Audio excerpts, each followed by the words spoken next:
Good day and welcome to another edition of the Military and Foreign Affairs Network. I'm your host, the voice of reason. Well, in the ongoing conflict that is taking place in the Horn of Africa, specifically the Tigray region, fighting continues. The ceasefire, there is no ceasefire. The Tigray Defense Forces are continuing with operations to evict forces from the Eritrean Army and the Ethiopian National Defense Forces, but more specifically, Amhara militia groups out of the Tigray region. Lately, when the capital Mekelle was taken over by the Tigrayan Defense Forces, it's very important to note that at least 2 brigades of the Ethiopian army were intercepted on their way out of Mekelle heading east, and those brigades were surrounded and then eliminated. And keep in mind that these brigades had also looted Mekelle prior to its exit. So one of the reasons for going after these exiting brigades were to retrieve stolen property. Also in the town of Wikro, a fairly sizable unit of the Ethiopian army was also surrounded and eliminated. But it would appear that the Eritrean army has in fact departed its buffer zone, specifically of the cities of Adigrat, Axum, Adwa, Shiri, and it would also appear that as we speak, it's highly probable that Tigrayan Defense Forces have entered the city of Himora.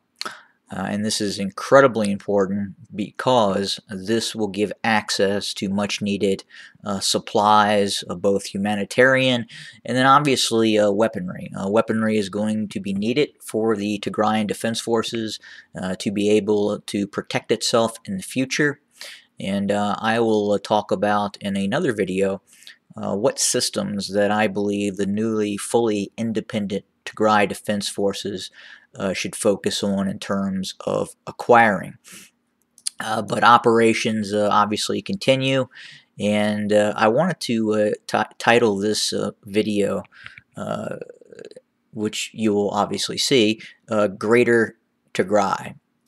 And why did I do that? Well, I think it's important to look at historical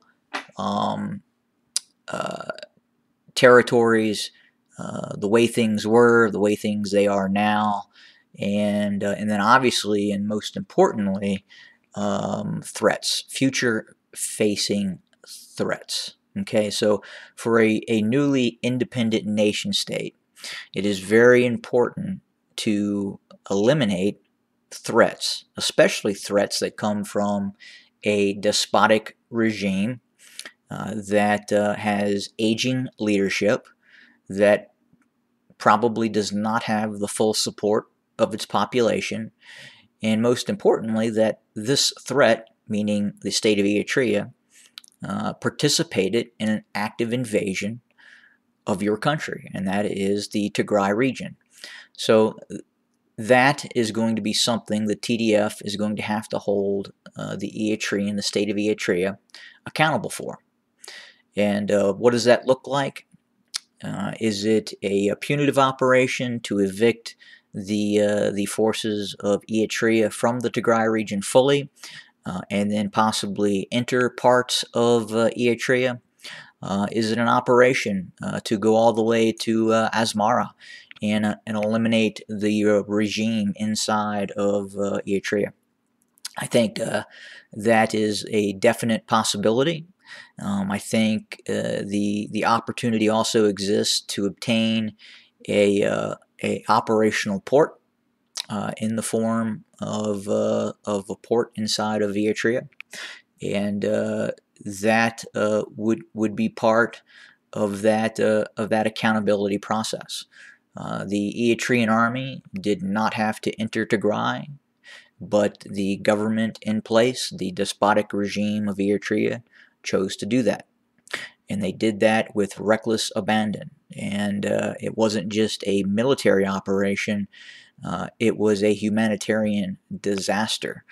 There was no discipline in regarding the soldiery that entered the Tigray region. These Eritrean soldiers entered the Tigray region and raped, plundered, and killed many, many thousands of Tigrayans, and this would include women, children, and then obviously economic interests of the Tigray region as well. So that is something that is going to be that Eritrea is going to be held accountable for. Will it happen right away? As we're within the next few months, probably not. But the Tigray Defense Forces have the ability at some point to take care of this issue. I fully believe.